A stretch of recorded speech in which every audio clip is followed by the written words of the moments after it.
کو پتا ہے کہ جب بچے کی ولادت قریب ہوتی ہے تو شیطان پاس آ کے کھڑا ہو جاتا ہے کہ جو ہی سامنے آئے اس کو چھوں. اور یہ جو بچہ روتا ہے نا، اس کی وجہ حدیث میں یہ بتائے گی کہ شیطان اس کو ٹھونگا مارتا ہے. ڈاکٹرز جو کہتے ہیں کہتے رہیں، لیکن حدیث میں جو بتایا گیا وہ یہی ہے کہ شیطان اس کو آ کے تکلیف دیتا ہے. اس وقت سے پیچھے پڑ جاتا ہے انسان کے. اسی لیے والدہ کو جس کسی کی بھی ڈلیوری ہونی، ان سب کو میں پہلے سے نصیحت کری کہ اس وقت کثرت سے آیت الکرسی پڑھیں تاکہ بھاگ جائے وہاں سے. اگر آپ اس حالت میں کنڈیشن میں نہ ہو پڑھنے کی تو جو آپ کے پاس کھڑے ان کو کہیں کہ پڑھیں. تو بہرحال کہتے کہ اس کے بچوں کو، ذریت کو، لَأَحْتَنِكَنَّ، البتہ ضرور قابو میں کر لوں گا، کھا جاؤں گا، ذریتہ، اس کی اولاد کو، اس کے بچوں کو، الا قلیلا، مگر بہت تھوڑے، بہت کم. یہ لفظ جو احتنکنا ہے یہ بہت جامع لفظ ہے. ہا نون کاف، حنکا. حنکا اور حنکا کا لفظی معنی ہوتا ہے کسی چیز کو چبا کر نرم کرنا. اور چبا کر نرم کسی چیز کو کس لیے کیا جاتا ہے؟ تاکہ اس کو نگلا جا سکے. کسی سخت چیز کو آپ نگل نہیں سکتے، تو پہلے آپ اس کو کیا کرتے ہیں؟ چباتے ہیں، نرم کرتے ہیں، پھر اندر لے جاتے ہیں. شیطان نے بھی کیا کہا کہ میں کیا کروں گا، اس کو کھا جاؤں گا.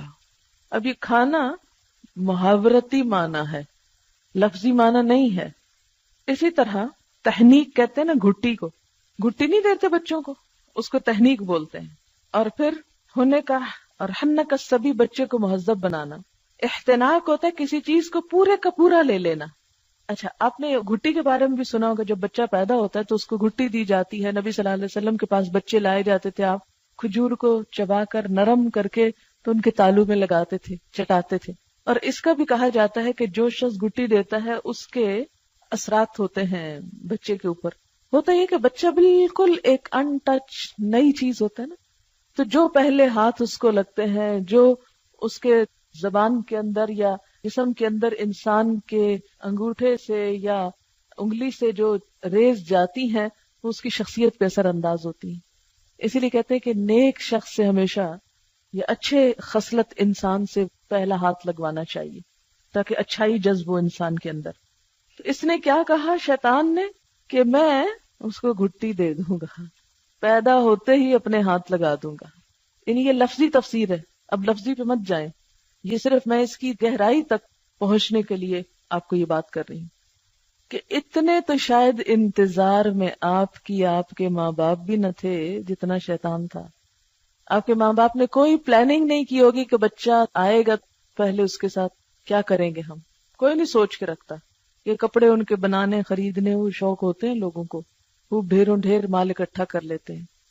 لیکن کوئی ماں کم ہی پڑتی ہے کہ دینی اعتبار سے بچے کی پیدائش کے بعد مجھے اس کے ساتھ کیا کرنا ہے، اسلام کیا بتاتا ہے کہ پیدا ہونے کے فوراً بعد اس کے ساتھ کیا کیا معاملہ کیا جائے. ضرورت ہی نہیں، شیطان کے حوالے کیا ہوا ہے.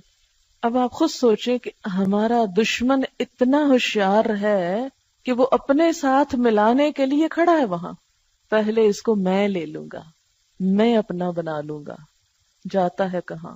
ہمیں ہے کسی کو اللہ کا بنانے یا اپنا اس لیے بنانے کی فکر کہ اس کو اللہ کی طرف لے چلنا ہے. ایک ایک پہ نظر رکھے ہوئے. اور میں اگر مجھے مہلت مل گئی نا تو میں اپنے قابو میں کر لوں گا، اپنا بنا لوں گا. اسی طرح احتنک الفرس، فرس کہتے ہیں گھوڑے کو، گھوڑے کے منہ میں رسی لگانے کے لیے استعمال ہوتا ہے. کبھی آپ ٹانگے پہ بیٹھے ہوں تو اس کی جو باگیں لگائی جاتی ہیں، یعنی لگام جو لگائی جاتی، یعنی میں اس کو لگام دوں گا. اچھا، جب لگام کسی چیز کی ہاتھ میں آ جائے، گھوڑے کی لگام جب گھوڑا چلانے والے کے ہاتھ میں آ جائے تو پھر کیا ہوتا ہے؟ وہ اس کو پوری طرح اپنے قابو میں کر لیتا ہے، پوری طرح اپنے قبضے میں کر لیتا ہے. جدھر چاہتا ہے اس کو موڑتا ہے، جدھر چاہتا ہے اسے جانے سے روک لیتا ہے. تو کہتے ہیں کہ میں اس کی اولاد کو لگام لگا لوں گا.